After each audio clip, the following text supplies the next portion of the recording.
Well, the streets in Lower Manhattan were already piped with gas from the 1820s, and many of the shops in the Seaport area were piped for gas also. The first house in Manhattan to have been piped for illuminating gas happened in about 1825 down on Cherry Street. So these well-to-do merchants who had seen this technology at work certainly would have been looking for it in the homes that they were purchasing in the, quote, country at the top of the city in the early 1830s.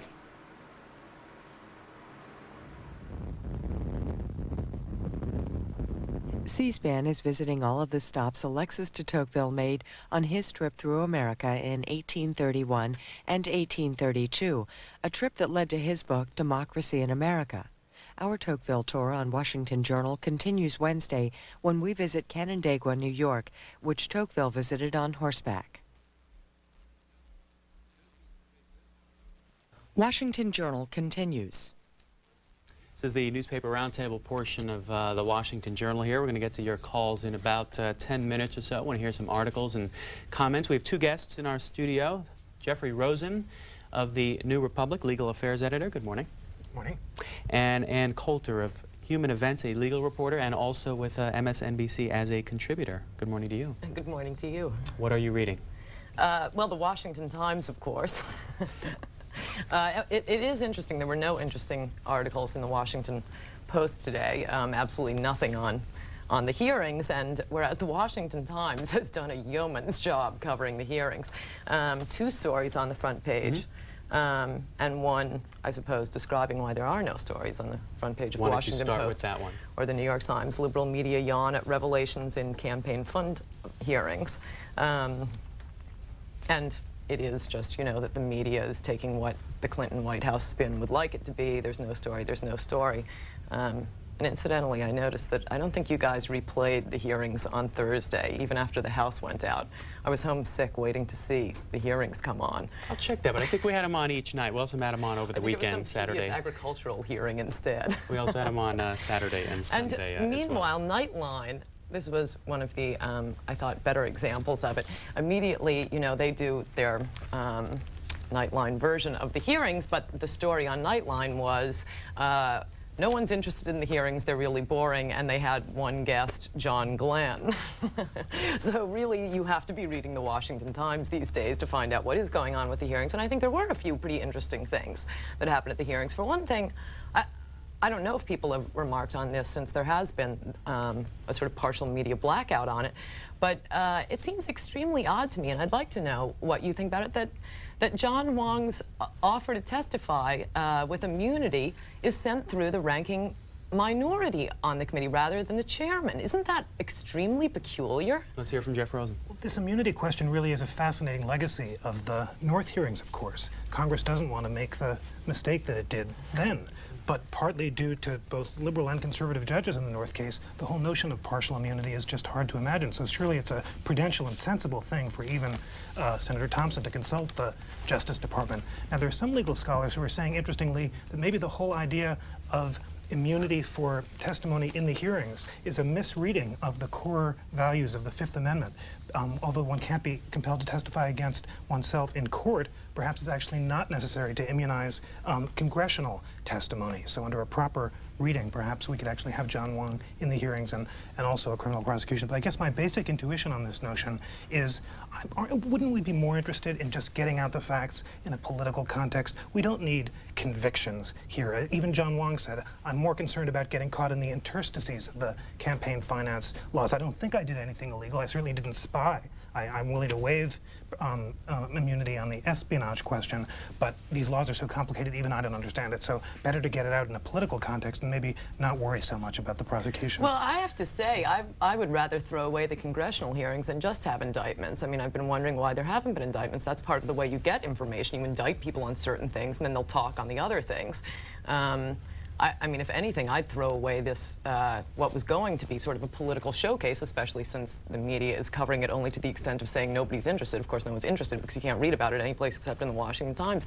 But, you know, on this immunity point, well, first of all, isn't it odd that it came through the Democrat? I mean, doesn't that look like it's John Wong working with the Clinton administration going to John Glenn rather than the chairman of the committee. I mean, that seems like an extraordinary thing to me, that the very first day of the hearings, John Wong's lawyer contacts not the chairman of the committee, but the Democrat ranking minority to communicate this information. I mean, it seems to suggest that John Wong is working in tandem with the Clinton administration. Would you reach a different conclusion on immunity if you were the Attorney General? I think surely Attorney General I'm just Reno saying here that the information was communicated, not whether to ask for it or not whether it should be granted. I'm just saying it's odd that his request, whatever it was, but willingness to testify comes through the Democrat on the committee rather than the chairman of the committee.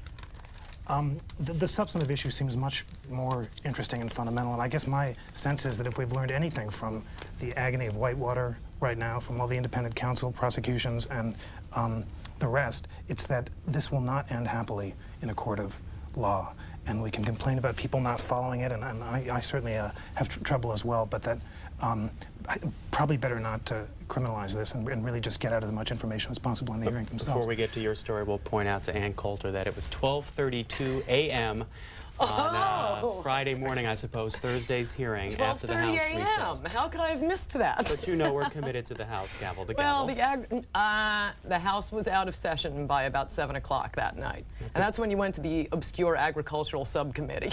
I think it was a different hearing. We'll try to... 12:30 a.m. How could I have missed that? You have a piece? I do. I think perhaps nothing interesting in the Washington Post this morning might be a little bit strong, because I think there's just a fascinating and agonizing story, which I think you were discussing a little bit earlier, which is NAACP facing new challenges over integration.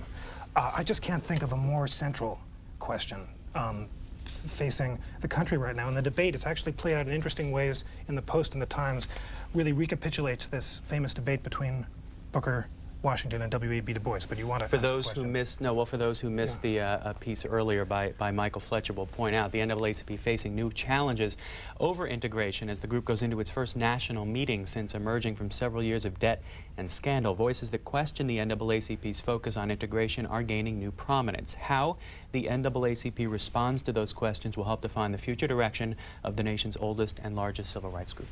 So what an agonizing debate this is. The New York Times reports in a smaller story that actually the president of the organization originally submitted to reporters a draft of a speech wholeheartedly endorsing integration, but then didn't deliver it and gave a rather tepid and ambivalent statement about integration.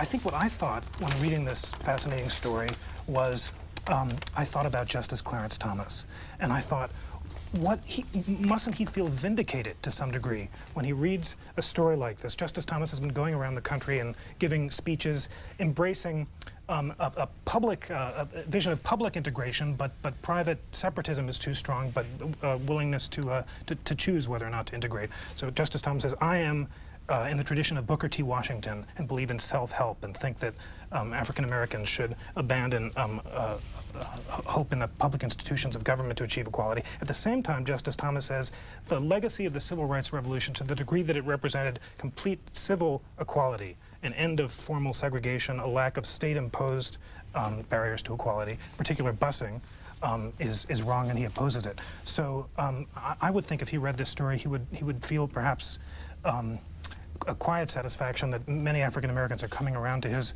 point of view, and perhaps that vision might be an answer to this particular debate. Rather than abandoning the ideal of integration would be a tragedy for the NAACP. If there's anything that an organization like that has to stand for, it would be the hope of some kind of transracial agreement. But on questions like busing and affirmative action, perhaps African Americans within the organization and whites could agree to disagree.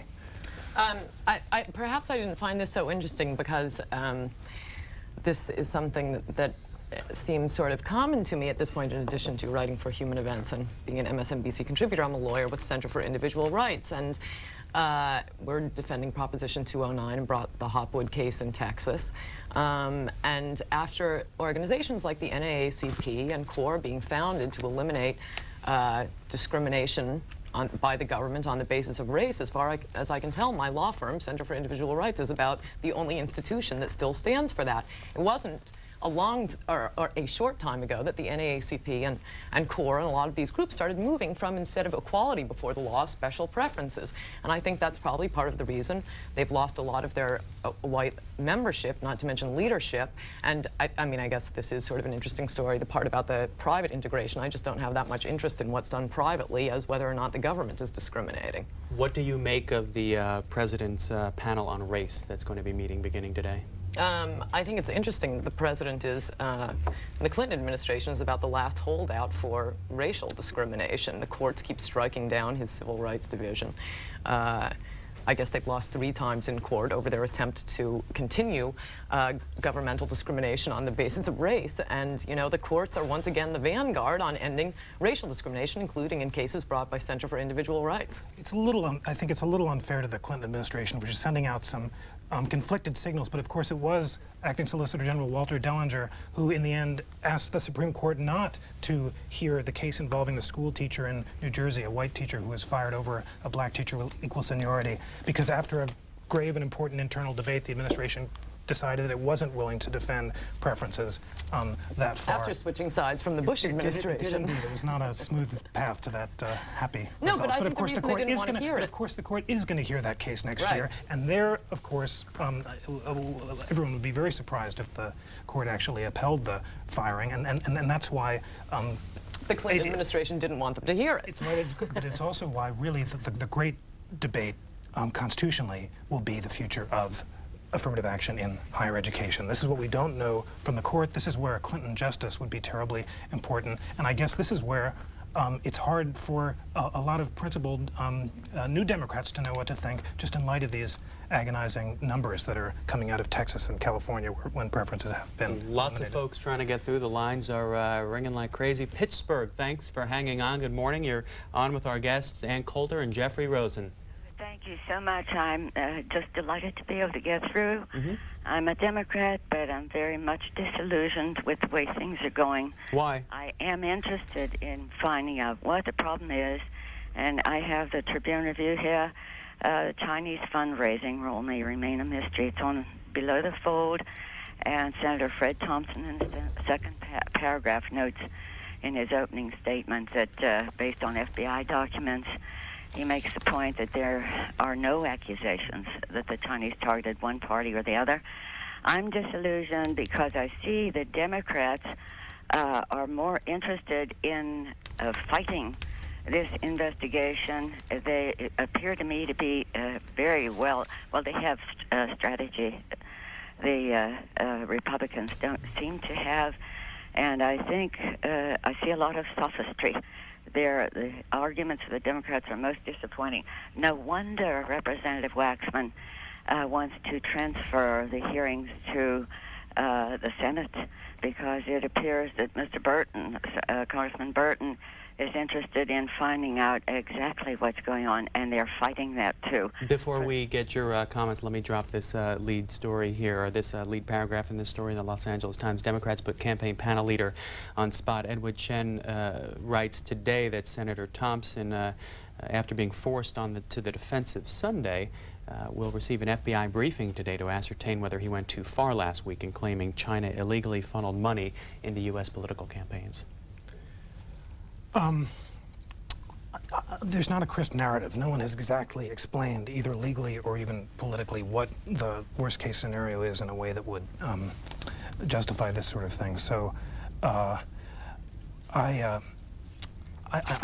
myself find it trouble to get very excited about it. And I wasn't surprised to see the polls yesterday suggesting that so many Americans couldn't follow it either. So that's because no one's reporting it. It's hard to follow something that's not being reported. Of course, it is on C-SPAN, and it's available for anyone who chooses. 12:30 a.m. Well, of course, only you would stay home when you're sick at night, sort of waiting for the thing to actually be. Apparently This not is that called late. virtue. This is actually devotion to the news. But the information is there, and even for the most earnest followers, it's sort of hard to know exactly what we're supposed to be upset about. Well, I'll tell you one thing you could be upset about it, and that is, you know, this 33-year-old kid studying for his bar exam, testified for 3 days, although he's withholding a lot of what he said in his depositions a month ago and is trying to spin things the most favorable way to the Clinton administration. But still, it was inevitably came out this kid studying for his bar exam didn't trust John Wong. He said nobody trusted John Wong. At some point, they had to pull him off the foreign donations.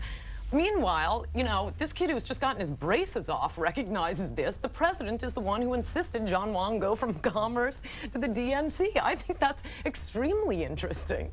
Why? It doesn't quite sound like Deep Throat, Deep Bar. I can just see this. Well, it came after a meeting with James Riotti and Joseph Girard, representatives of a foreign interest based in the People's Republic of China. I think it's quite interesting.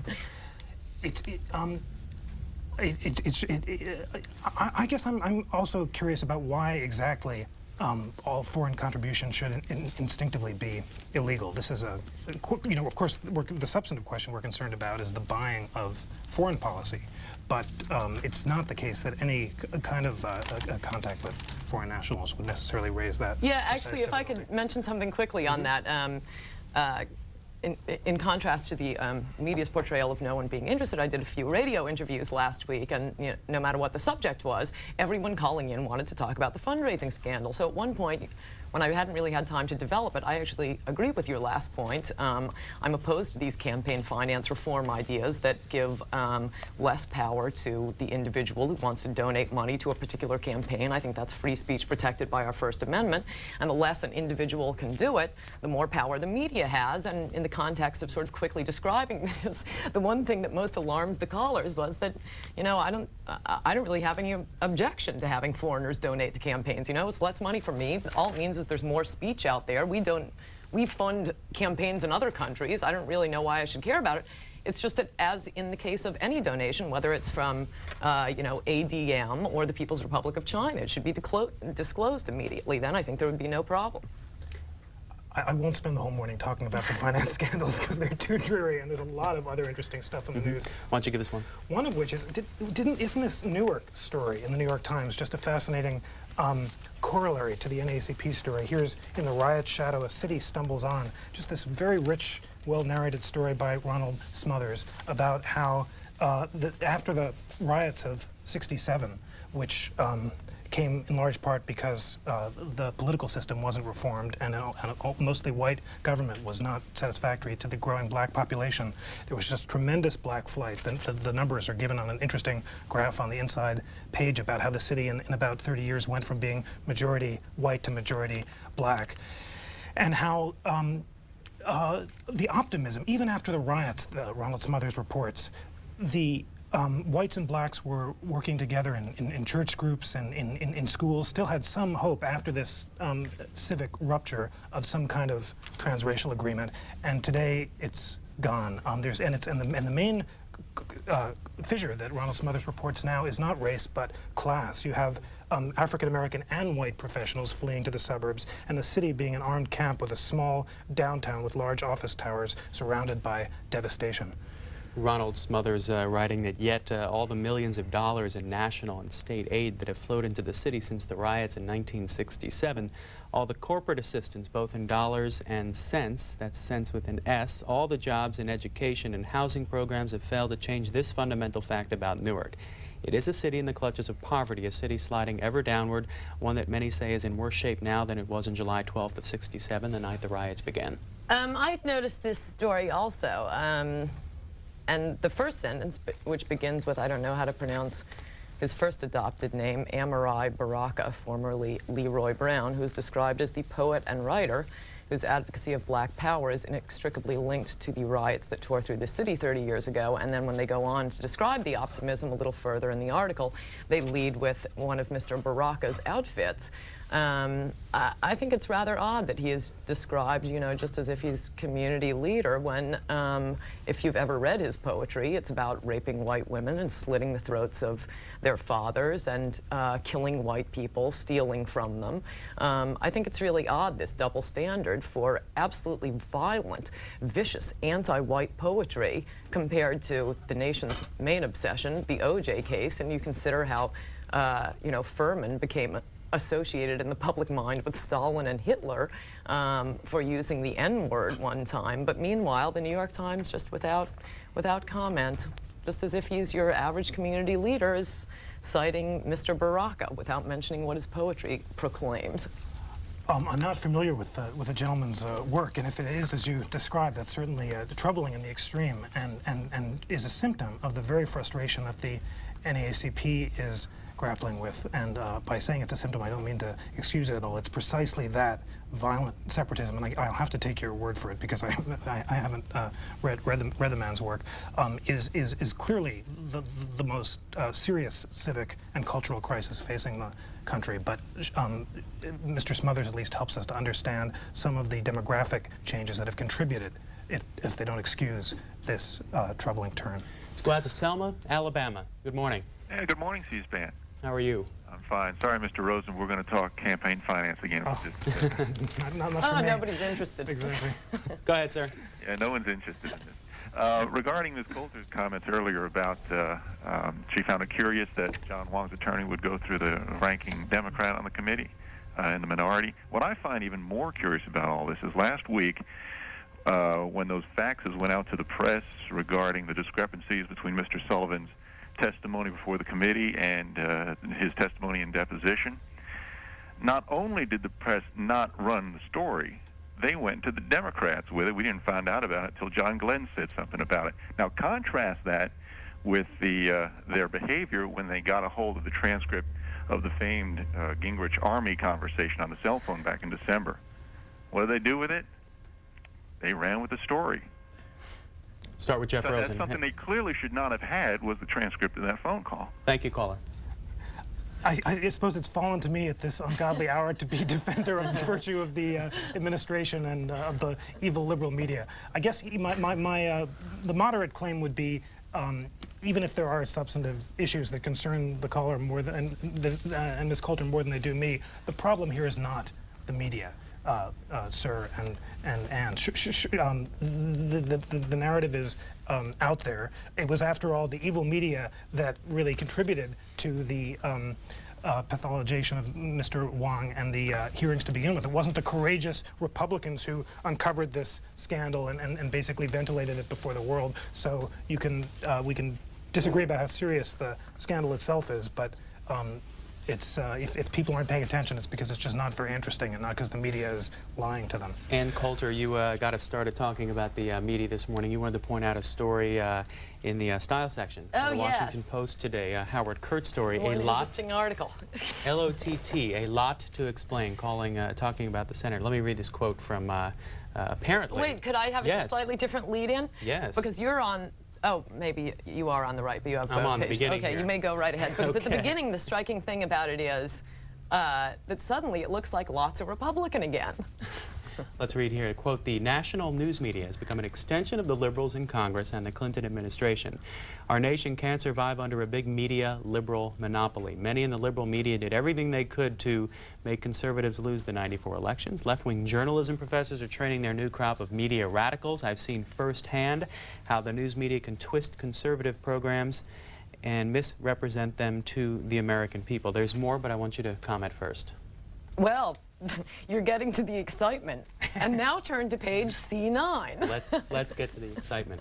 Lott is now disavowing those words as, quote, definitely out of bounds, says his spokeswoman Susan Irby. The scorching indictment is contained in an 11-page fundraising letter for the Leadership Institute, an Arlington-based organization that trains conservatives for careers in journalism and public policy. He would not have approved this letter. We have let them know we're very unhappy. And a little bit later, Morton Blackwell, the former Reagan White House aide who runs the Institute, says Lott specifically approved the letter. Quote, we had a meeting, we discussed the letter, and he agreed to it. Well, you've gotten past the exciting denouement, but it seems to me if Senator Lott wants to disavow any of his former words, he might want to disavow his enthusiasm for the lying adulteress in the military. Minneapolis, go right ahead. Yes, I was calling in to make a few comments. I'm a little nervous. I've never called in before. Take your time. Regarding affirmative action, I think that there's some studies that have been done regarding children of different economic statures being put together and seeing more of a difference there than race. Another thing I wanted to bring up is if the civil rights laws were upheld with some level of vigor, I don't think there'd really be a need for affirmative action. I think if those laws were given the level of respect that some of our economic laws were given, that there really wouldn't be a need for that. A small percentage of jobs and contracts are currently being held, for affirmative action, but it's such a small percentage, I have to wonder why people sometimes complain about that. And then one other comment I wanted to make regarding white males very often feeling that they're being discriminated against or reverse discrimination. The way I understand it, very few black people are responsible for these jobs leaving the country. All right, very large corporations are taking their jobs to, the Eastern Rim and to Mexico, and I find it difficult to understand why many of these men are upset, about there not being a lot of jobs or people of color or women, getting certain jobs because of affirmative action when. I'm not responsible. It's their brethren who own these companies who are sending these jobs overseas. Thanks, caller. Thank you. I think that was a very eloquent crystallization of one of the strains of debate within this NAACP article, which is that simply enforcing the civil rights laws and upholding a vision of public equality, but not necessarily going to great lengths to have busing or even strong affirmative action at this point, might be what blacks and whites need best. On the race not class issue, of course, the idea that class-based affirmative action might be a decent and thoughtful alternative to race-based affirmative action is one that's become increasingly discussed these days. The difficulty, though, is that people are now running the numbers carefully and finding that if affirmative action were based solely on economic class, it would not get up the numbers of African Americans in particular in law schools and colleges to anything near the numbers that one would want them to be. So although it's a theoretically appealing proposal, it may not exactly solve our integration question. Yeah, no, that has become clear that the class-based preferences won't work. And it's funny, you were saying that it's difficult to figure out, how a new Democrat should think about this. And I mean, it just seems to me, new Democrats, old Democrats, and new and old Republicans should be against race discrimination by the government. And that the fact that the numbers aren't turning out to be the way people would like. Now, I mean, I always wondered, who was it that argued for racial discrimination? You always hear about, the heady days of the civil rights movement. Who argued for governmental discrimination on the basis of race? And now, this is all we hear. Both of you have also written about religion, the Religious Freedom Restoration Act, New Republic. Your story here, Dual Sovereigns by Jeffrey Rosen. I have a better title. Your title. Has the Supreme Court been born again? See it, B-O-E-R-N-E. Come on, admit it, Jeffrey. I don't mind dual sovereigns, actually. Why don't we start with you, Jeff Rosen? So here's the proposition. The question is, of course, this is this 1935 revisited in constitutional history? These federalism cases of the past term are some of the richest and most provocative that we've seen in a generation.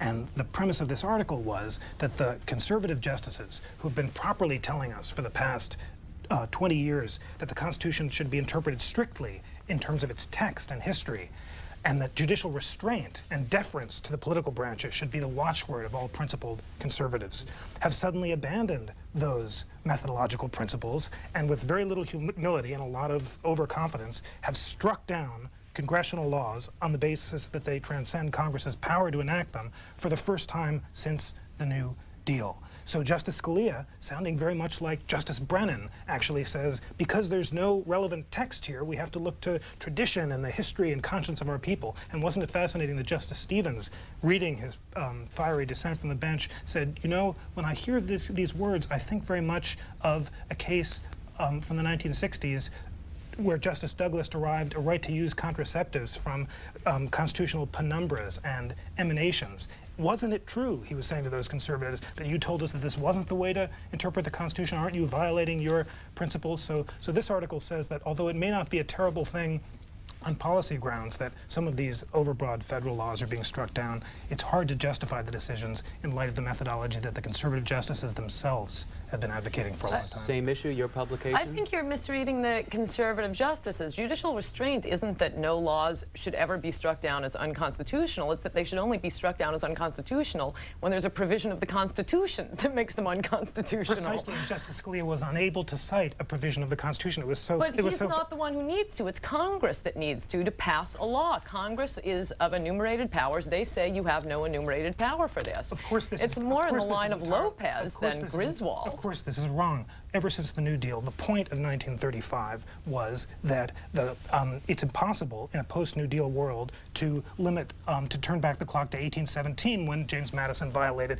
the Internal Improvements Act on the basis that Congress didn't have the power to build a national highway. And it was because conservatives, as well as liberals, were unable to come up with a limiting principle to actually enforce enumerated powers that the courts have gotten out of the business of striking down laws as a violation of Congress's power to pass them. So now Justice Scalia doesn't tell us it's the 10th Amendment. Of course, it's not that Congress has to point to its powers, it's that the court has to point to a provision of the Constitution that trumps an assertion of enumerated powers, and Justice Scalia was not able to... Well, that may be the liberal position, but I'm telling you that is not the conservative position. It has been the Congress has to point to its provision to pass a law. It's not the conservative provision either. Justice Harlan, President Reagan, not since 1935 have any Lopez, when Lopez, of the course, Supreme was Court correct. struck down the Gun-Free School Zone Act, or whatever it was called, because Congress didn't have the authority to pass such a law, and that was all the conservatives in the majority there. Here's the debate. Justice Thomas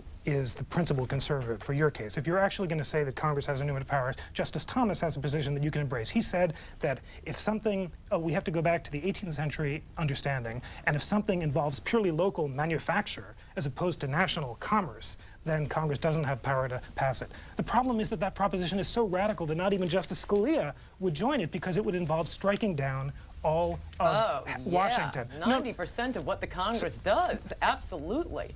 90% of what the Congress does would be struck down by courts, precisely, which is not exactly what the conservatives told us when they talked about judicial restraint. It would mean no environmental protection agency. You are really misunderstanding conservative judicial restraint. No, I'm not misunderstanding it because Justice Thomas, although intellectually coherent, has a position that is so academic and theoretical that no other conservative on the court embraces it, because it would mean invalidating most of the buildings out there, because most of what Washington does in a post... Oh, yeah. Well, we have Justice Thomas and Ms. Coulter, but not Justice Scalia. Well, I mean, the fact that it's somewhat impracticable to suddenly start striking down, everything the Congress does, that's a step in the right direction. I mean, actually, conservatives tended to oppose this decision because they're sort of wondering if the only time the Supreme Court will bother invoking the requirement that Congress have the power to do something is when it's a law Christians like. So I guess we'll see if this is just going to be Lopez and now striking down RFRA and perhaps striking down more outreaches from the Congress. I mean, unfortunately, in my article, I raised a different Supreme Court case announced on the same day and decided under the same provision, the First Amendment. No, a different provision, actually. It wasn't the First Amendment. It was Section 5 of the 14th Amendment. No, it was challenged under the First Amendment, and that was the constitutional provision that was ignored by the court. However, only Justice O'Connor was inconsistent on that one. Scalia, Thomas, and Rehnquist remains in favor of interpreting the Constitution as the Constitution. Final thought, and then we got to move on. Of course, it wasn't ignored by the court. The question was, judges do have to decide cases that are presented to them, and the question again was congressional power. Does Congress have the power to pass the religious... First Amendment rights? No, to pass a broad... Not to violate the... Actually, we agree in the end on the RFRA case, because we take the same view, but about the proper scope of the First Amendment. The question here was congressional power, and we're really playing with fire when we contemplate striking down the entire regulatory state. Alexandria, Virginia, thanks for hanging on. You've been patient. Go right ahead. Yes, I'd like to pass on some information about Senator Thompson's hearing, that you can get it in this area on Channel 51, that's C-SPAN 3, and it's on every day. And then I called my cable company to get all this information, that NET carries it all over the United States, and it starts at 10 o'clock in the morning. and that if people want to know more information, I think they should call their cable company, because C-SPAN, I'm surprised, wasn't giving out the information about C-SPAN 3. That's all I have to say. Well, it is very Nobody's limited. interested. It's very limited carriership at this point, only in two Nobody's interested. areas. I think I may give up on this point. It's really very boring. The people aren't interested. Let's move right on to Jackson, Mississippi. Go ahead, please. Yes, this is, I'm from Jackson, Mississippi. I'm just a normal person. I've been to college. I've served my country as a naval aviator, and I just feel on this subject of the news media, it's embarrassing. These people, they are given some kind of little spin on something, and every one of them repeats exactly the same words. What do you mean, caller? Can you give us an example of what you've seen or read? My goodness, almost anywhere. The Thompson hearings, the media won't even play it so the people can even hear what's being said. And all of the mountains of evidence that have come forward, and they say the people just don't care, you know. How have you been? I care a great deal, and I know a lot of other people that care. Let me ask you, how have you been getting your information then on the hearings? Well, Human events. You don't hear hardly anything, but if I didn't listen to people like Rush Limbaugh or somebody who puts out at least the other side, you wouldn't even know there was another side. I'd say the media are way above 90%, just as liberal biased as they can possibly be. Why don't we just be blunt about it? At least they can do is tell the truth and tell the objective positions from both sides. Could I also recommend to the caller a subscription to Human Events? You know what suddenly occurred to me? So here's my counter proposition to the caller. What would you say if I submitted to you that it really was the media that was responsible for airing and pressing most of these scandals? The Whitewater investigation, whatever position you take on its merits, is the responsibility of one gentleman in Washington, and that is Jeff Girth of the New York Times. No, I know this is a reporter. Recycled by liberals. Is there one defense? Every time liberal media comes up, that is the one article that is constantly cited. One quick article is run the next day, and then that's the end of it. I mean, I've actually looked into this recently because I wrote an article about the special prosecutor Kenneth Starr for the New York Times, and for my sins, actually had to learn about Whitewater. This was something I did not enjoy doing, but I had to do it. And what's remarkable, if you follow the narrative, if you read a book like James Stewart's excellent Bloodsport, which traces the narrative, at every stage, the scandal was pressed forward, not by courageous congressional investigators or by partisan forces, it was by reporters.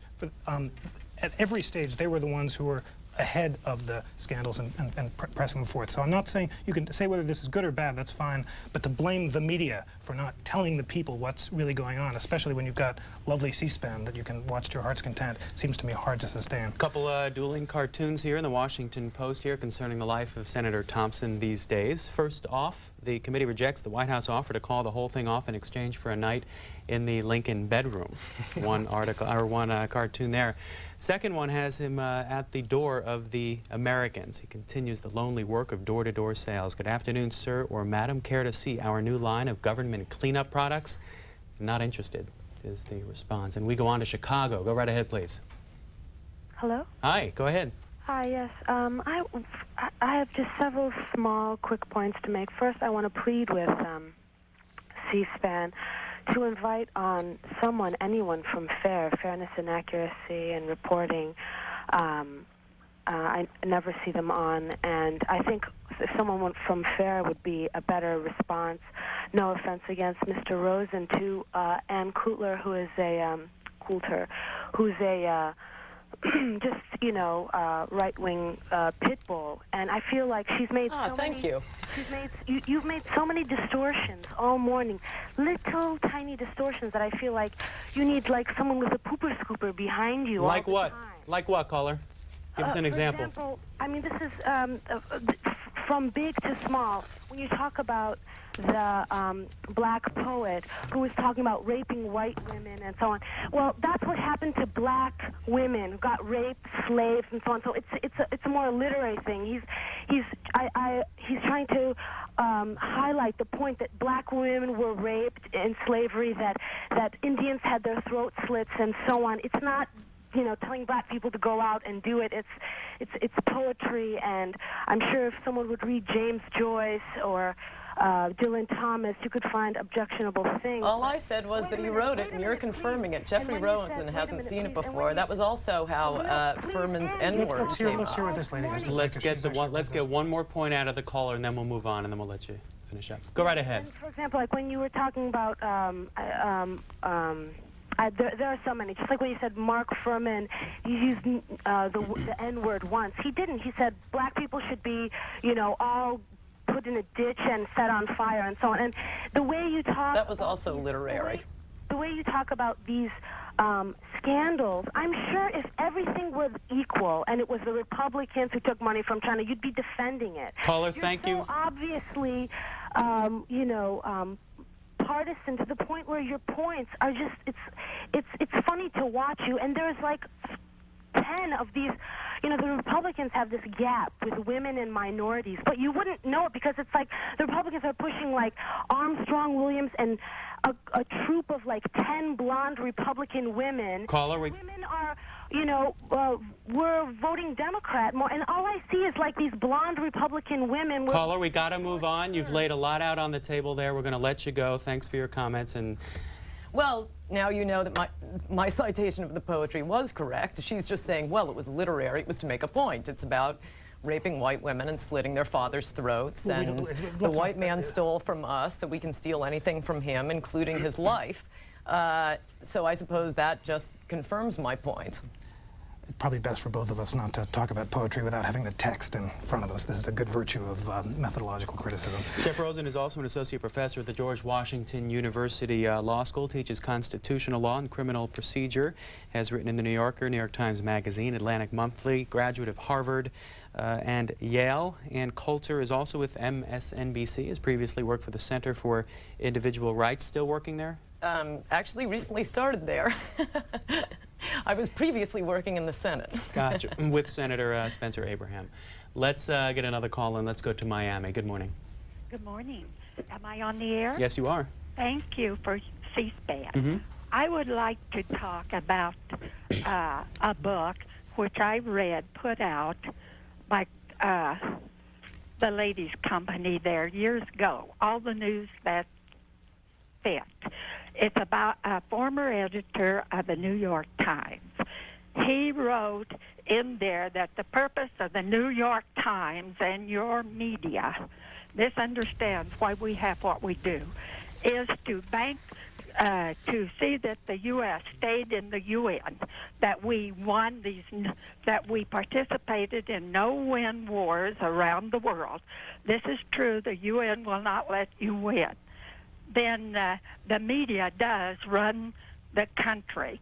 This hearing is about our technology secrets, our jobs, which are going to China.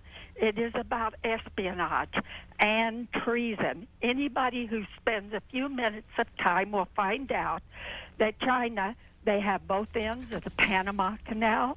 They are going to defeat us. They tell us they are. Now, the New York Times of Canada published the story last year about the Bilderbergers meeting in Canada.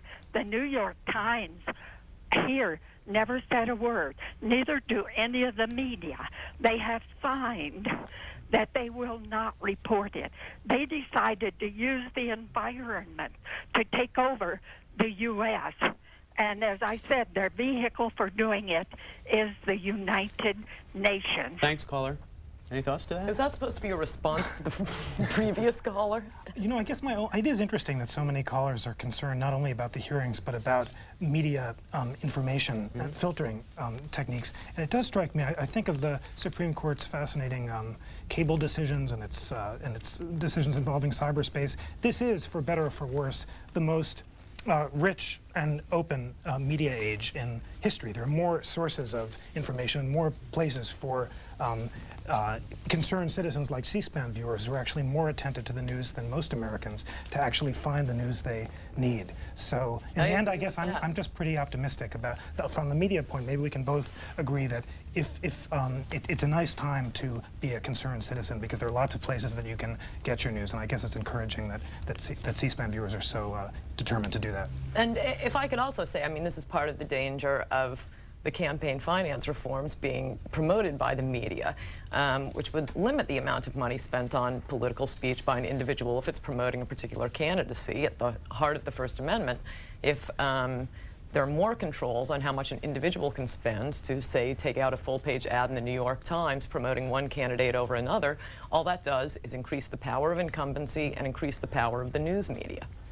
The 2 points are actually not logically related. I mean, it is sort of funny. I don't have a strong position on the constitutional issues in campaign finance, but it's funny for someone who's really concerned about scandals and about candidates raising a lot of illicit money to also be opposed to campaign finance reform, because of course there's a reason that the Republicans and Democrats are just embarrassing themselves by raising money in this awful way, and that is the New York Times and its CBS, and the fact that it's very expensive in a privately owned media age to actually run campaigns. So we might agree or disagree about the First Amendment issues, but these two questions are actually interrelated. Facts from a viewer. Please confirm for many of us that other developed nations of this world have nothing remotely near our money-awash system of financing political campaigns. I would imagine that is absurd.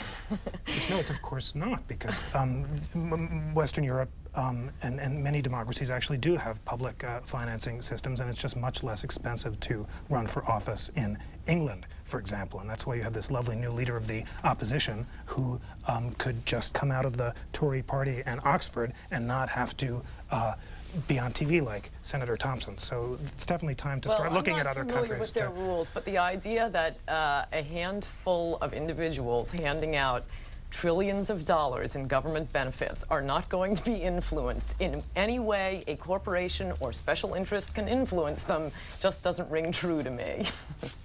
Kauai, Hawaii, go ahead, please. Yes, I just want to make two quick points. Mr. Rosen, I'm sorry, here it comes again. It's obvious. I mean, the hearings were 2 days, and they had the opening statement, and then I had 2 days with this guy, Sullivan, and all of a sudden, Nightline is going talking about how it's a bust, how no one's interested, and I'm sorry, man, you're taking a hit on this one. Now, there's a 5 hours difference between those here, and I had to wait until the wee hours of the next day before I saw him. And you're right on. It's a joke. And the next problem I had, the next point I want to make is about the Republican members of the committee who are so taking it such, giving this guy Sullivan a break. I mean, it's obvious the guy was lying to me, and they were actually commenting on how, you know, on complimenting on his veracity. I don't understand, where did they see that? I didn't see it. Thanks, caller. The guy obviously he conflicted himself several times from his previous deposition. Thank you, caller. And Senator Thompson in the Times, as part of his weekend talk show circuit here, yesterday advised Americans not to expect headline-grabbing hearings on campaign finance abuse, but rather a steady, bipartisan inquiry yielding solid results. Quote, "It's a building block approach," he said on Meet the Press. Except in the Washington Times. Well, that sounds like a fine and earnest guideline. And why can't we just have some nice, serious hearings that go as long as they have to go, and then there'll be a long report at the end? And isn't that the way congressional hearings used to go? We don't have to have shrieking headlines and hysterical attention every single... Washington Post during Watergate hearings. There were shrieking headlines day after day after day. And even you wouldn't say that campaign finance is like Iran-Contra or Watergate. No, we could talk about whether Whitewater... This is so much worse than Watergate. Campaign finance scandal is so much worse than Watergate. You heard it here on C-SPAN first, because it certainly hasn't been first, so it hasn't been. That's a silly thing to say. Well, because I mean, what was Watergate? A third-rate burglary in order to prevent leaks, further leaks like the Pentagon Papers, and then the only involvement of the White House there was a cover-up later. Here we have the president himself involved in getting John Wong moved from Commerce to the DNC. I mean, there seems to be not only cover-up subsequently on all sorts of things, from the billing records, but now we're in a different Whitewater. Scandal. Let's stick to the same scandal when we're deciding what's worse than Watergate. One more time, well, why but, I mean, campaign finance reform is worse than Watergate? Being the first one to, write a story about something. I mean, you're saying before reporters have broken all this, it isn't a congressman. Well, of course it's not a congressman. It's always reporters who break these things. We do rely on reporters to keep politicians honest, and our complaint now is that we just don't think reporters are doing their job. I mean, take the vice president admitting on national TV that he committed all elements of a felony. Section 607 of the Federal Criminal Code prohibits soliciting contributions from federal property. This is wrong. He says he did it. There are two stories. He flips through a series of completely fallacious excuses, no controlling legal authority. I used a DNC credit card. The media runs a few stories and then says it's old news, it's not technically illegal. Actually, that's a lie. The U.S. versus Thayer case in 1908, written by Chief Justice Holmes, suggests that the question is at least open, but I haven't quite been... It does not suggest that the question is open. That is preposterous. It says that even a letter written off federal property, once it arrives on federal property, even that constitutes a solicitation on federal property. And it's certainly a plausible claim that a telephone call is actually received in the place where it's heard, rather than... specifically that... This is a question what lawyers... that would be as bad as making a solicitation right there. It's silly. On it's federal silly property. It's silly to debate important legal and statutory questions. It is silly to lie about a and Supreme Court case to protect this preposterous felony that the media just runs a few stories about and then ignores. This is an amusing exchange, but I haven't quite been convinced that the campaign finance scandal is worse than Watergate, but maybe we can expect a slightly more substantive exegesis of that a little bit later. Down to about 5 or 10 minutes. Time for a couple more calls. Midland Park, New Jersey. Go ahead. Hello. Hello. Yes.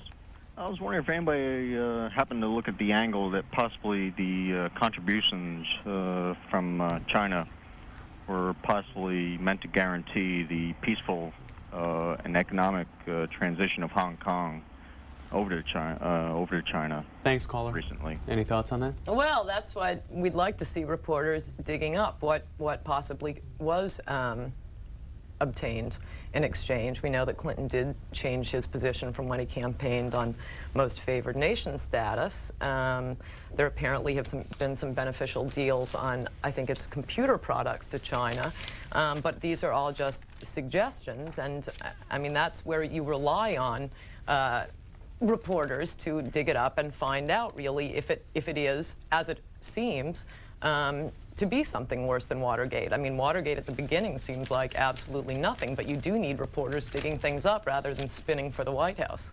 You know, I guess I'll have to press that point a little bit more, because I just find it so distressing, the sloppiness of an analogy that could suggest that a constitutional crime at the highest level involving the White House trying to subvert the democratic process by actually engineering a break-in into a rival political party and then covering it up in a sustained and methodical way. But that wasn't out of the White House. Is actually comparable to a scandal which even Ms. Coulter can't tell us, because we don't have the facts, whether or not is illegal, let alone... I can understand the Watergate analogy. I don't agree with it at all, but at least I can understand the notion that the cover-up there engineered within the White House in a sustained way involving, and again these allegations are not persuasive, hush money paid by the these are at least official acts of misconduct at high levels. The campaign finance thing, even after this fascinating morning with all the callers and also Ms. Coulter trying to enlighten me, I still haven't quite understood, or it hasn't been explained to me exactly what the narrative is that would suggest that this is in any way... I'm sorry, if I could just say, I didn't mean to limit it to this single scandal. Oh, so it's all scandals are comparable to... Well, several. Probably better to be a little bit more precise in one's analogies and to tell us what the facts and constitutional violations are. Well, since I started talking about the Gore's felony and some of the Whitewater issues. And the Gore issue is also see, it's the laziness and undisciplined nature of the Clinton scandals that makes, I think, principled Democrats and Republicans just so distressed. Any allegation of illegality is suddenly converted into a constitutional scandal even before the facts have been proved. The Gore thing is a good example because it's an open statutory case. So I just so sad, I think. And I don't really know what to make of a claim like that. Case. I mean, certainly, it seems to me there's enough to indict and at least put it before a grand jury. There is certainly enough to begin an investigation on whether to appoint an independent counsel. Here's what's so silly about what Ms. Coulter is saying right now. The Gore, the Holmes, it's actually an open question, and I can say this with confidence, whether or not the Pendleton Act, which was designed to prevent coercion of civil servants in the 19th century actually applies to a telephone call, because telephone calls aren't necessarily like letters. So we lawyers could debate that. It doesn't say anything about letters, and it ought to be decided in a court by a jury. Laws never say anything about letters because they're laws written in the 19th century. That was before telephones. But the point is, even assuming for the sake of argument that there's a strong case that there was a technical violation of the Pendleton Act, so assuming that worst case scenario, to then suddenly suggest that there should be an independent counsel, which I thought Republicans were against on constitutional grounds, because as Justice Scalia told us, actually, well, they seem to be changing a lot. But in any, well, for Justice Scalia is because as a principled conservative, he says it violates the idea of a unitary executive to have an independent counsel. But in any event, independent counsel, juries, and indictments, and Watergate.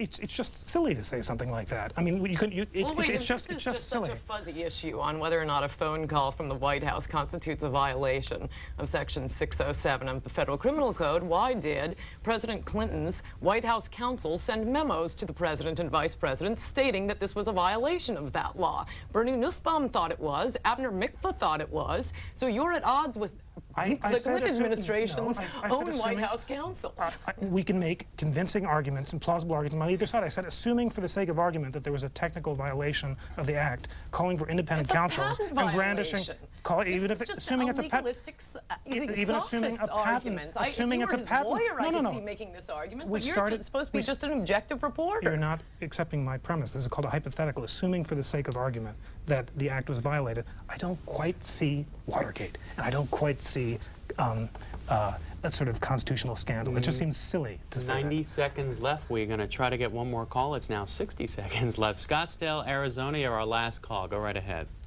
Hi, my name is Rosemary. I really appreciate C-SPAN.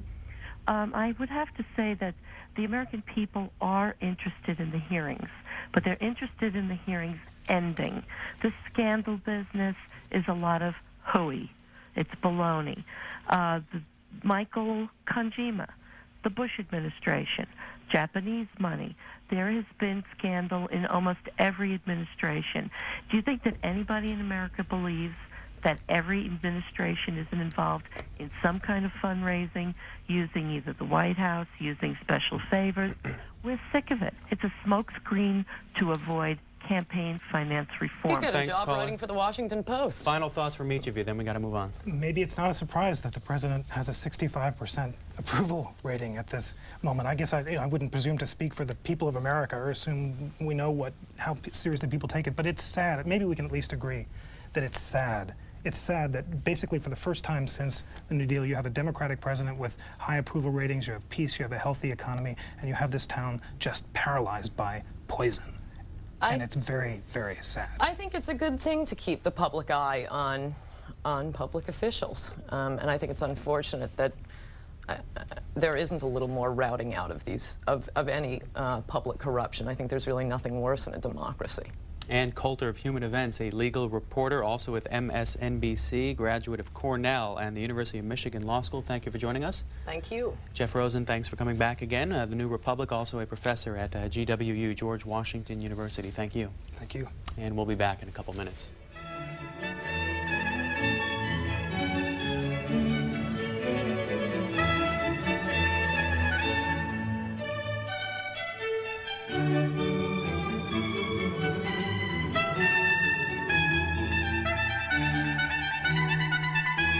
Later, an interview with Reed Hunt, chairman of the Federal Communications Commission. Next, we look at newspaper articles and take your calls. But first, a look at discussions on Sunday talk shows about the Senate hearings on campaign finance. Senators Fred Thompson and John Glenn, the chair and co-chair of the hearings, are interviewed about Senator Thompson's assertion on the first day of the hearings that China funneled money illegally into the U.S. political system. After you made your statement, Senator John Glenn, who's the ranking Democrat on your committee, went before the news media and said the following. Let me share this with our viewers as well. I think I have seen everything Senator Thompson has seen, and I recall nothing to document allegations that China had done anything illegal. I've read the same material, and his statement today goes beyond what I can say. I refuse to play around with intelligence information loosely. Yeah. Well, I think that's a very unfortunate statement. I have always been respectful of Senator Glenn and any statements he might make. Number one, I'm very concerned that people seem to place more emphasis on how these things can be used in a partisan way than they are finding out whether or not there was an effort by another government to illegally involve themselves in our political process. I simply disagree with the senator on that. Most of this is documentation, not all of it is. It is clear. I would not have done this. I've not said anything publicly about this investigation for 6 months now. I would not go out and make a statement like this if it was not on solid ground and if I had not had the opportunity to let some people see this before I did it and proceed in that fashion. I think what has happened here is that everything that's happened now is designed to either be a persecution of someone or a defense of someone. And I think that's very unfortunate. Sometimes you just have to lay facts on the table when you know them that are important, that are relevant to your jurisdiction, important to the country, and let others worry about, you know, who this hurts, who this helps, how this affects the political situation and all of that. It's very unfortunate that these matters, even these matters, where we should be concerned about the integrity of our own processes, for goodness sakes. A few years ago, this would have bothered everybody. But now the question becomes, can we quibble over the wording of it a little bit, and implying that we're somehow off base by even disclosing it to the American people? I find that really disturbing and disappointing. You said at the outset that you saw no evidence of Chinese government money involvement. I think that's what you said. Is that still your feeling? Not quite what I said, I don't think. I think what I said was that I would not have gone as far as Senator Thompson did in describing the situation. I've read all the same reports that he has read. We've talked to the people in Justice and also out at CIA, and I would not have gone quite that far, and there's some reasons. I've made it a practice not to comment on intelligence matters. I've been on the Intelligence Committee now for almost 9 years. And I don't like to comment on these things. I think that it's a dangerous practice. Well, Senator Thompson has made it clear, and Bob Woodward in this morning's Washington Post has an interview with him in which he says that his